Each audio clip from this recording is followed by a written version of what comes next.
По 13 години конечно заврши изградбата на храмот посветен на светите апостолни цар Константин и царица Елена, кој представува ново светилиште во срцето на главниот град.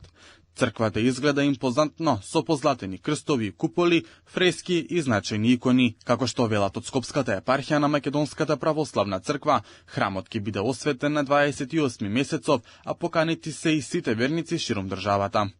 По повод осветувањето на велелепниот храм посветен на светите цар Константин и царица Елена, кој се наоѓа во срцето на градот Скопје, со особена радост да покануваме да земете литургиско учество во овој свечени бележит настан. Осветувањето ќе го врши неговото блаженство архиепископот Охридски македонски господин Стефан во сослужение со бројни архиереи од нашата света црква на 28 септември 2025 година со почеток во 8 часот и 30 минути.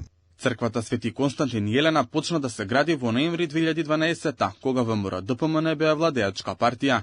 Инвеститори се Македонската православна црква, Охридска архиепископија и фондацијата Свети цар Константин, што беше формирана од МПЦ за нејзината изградба.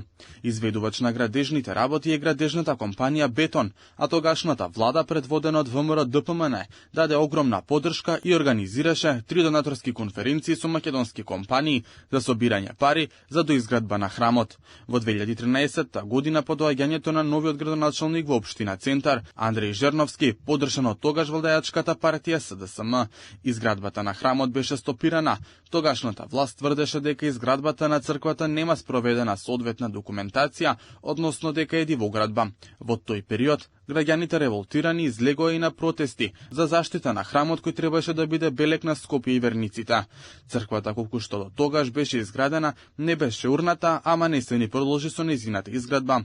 Па со години МПЦ и фондацијата заглавија во долгови од вкупно 4,5 милиони евра кон компанијата Бетон.